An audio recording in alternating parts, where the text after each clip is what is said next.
Alright, I get asked all the time about PC gaming and how expensive it is and if you can build a PC for a certain budget.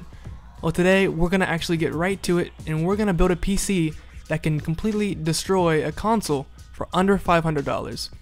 I used to play on console. I had a 360, and then I decided to come over to PC, and I have to tell you, I have not looked back since. PC gaming, it looks so much better in comparison, and really, if you're not playing on PC, you're missing out. So in this video, we'll build a PC that will double the performance of a console for the same price.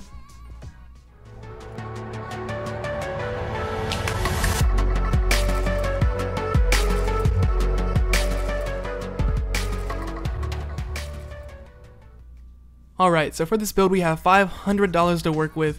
Now, some people might not think that's a lot for a PC, but I'll tell you, we can make it work, and we're going to completely blow this one out of the water.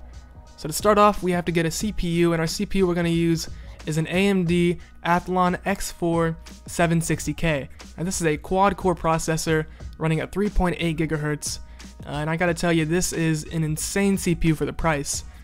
This CPU should have no issues when it comes to bottlenecking the GPU, and it all comes in for about 84 bucks. And of course prices vary, so you could even get it for less than that. Of course, we're going to need a motherboard to house our CPU. For the motherboard, we're going to be using a really good board. It's an MSI A78M-E35. Now this board has essentially all of the bells and whistles, and it's a micro ATX form board, so it isn't going to take up too much space on our case, and it has an impressive 6 SATA 6 ports, and of course can hold up to 32 GB of RAM. For $58, this board is an incredible bargain. 58 bucks usually wouldn't buy you this kind of a board.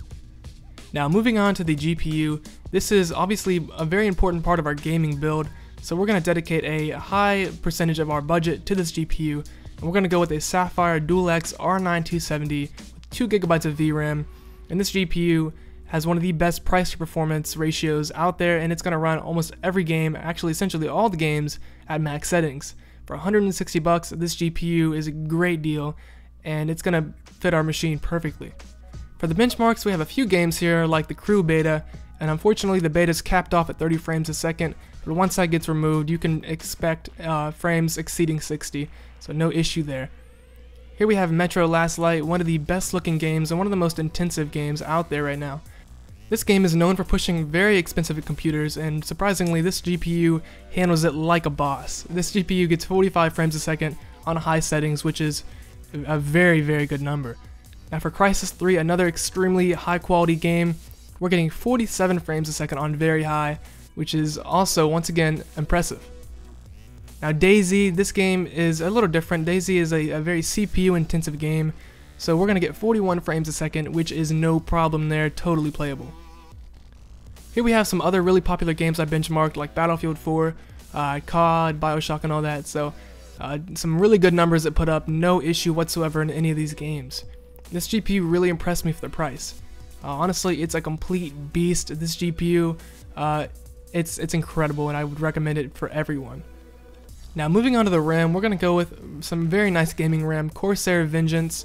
We're going to go with 4 GB, which isn't that much, I'll be the first to say that. But you can easily upgrade it to 8 GB. But seriously, as of right now, I haven't seen a single game that requires more than 4 GB, so it should be fine. But of course, it's easily upgradable in the future, so no issue there, and it comes in for 54 bucks. At 1600 MHz, this RAM should be plenty fast and should pretty much destroy every game you play.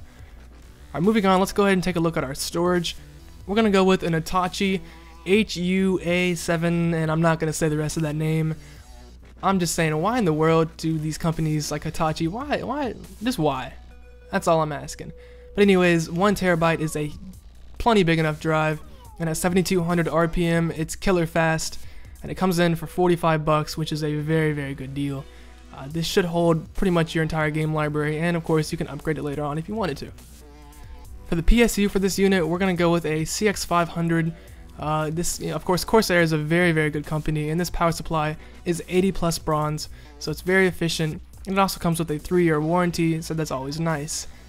With 500 watts, this power supply should be good to go, and with, of course, an 80 plus bronze rating, you have nothing to worry about, and it's not going to short you on any power. At 50 bucks, Corsair offers a very good, reliable power supply, and I recommend always going with Corsair. They're great when it comes to power supplies. Now finally, for our case, we're going to go with a very slick and nice looking case, and it's the Thermaltake VL8001W2Z, another long name, and it's an ATX mid tower with a very incredible amount of drive bays, 10 drive bays, and a nice 120mm blue LED fan that you can see at the back. This case is very nice looking, and it comes in for a good price at around 38 bucks. And that completes our build. We're going to shove everything inside of this case, and you'll be playing games just like this, and it's going to look incredible. And our total price at the end of this build comes in at $489, so we're 11 bucks under budget, and that doesn't include rebates, so you could get some rebates on top of this. So yeah, the build is done, and at 489 bucks, you'll have a PC that can play all the games at extremely high settings, and for under 500 bucks, you can't go wrong. This PC is going to be a good PC for anyone who wants to get into gaming, especially at a very high quality level. So that's it, guys. If you enjoyed, please like and subscribe, and I'll see you guys in the next video. Peace out.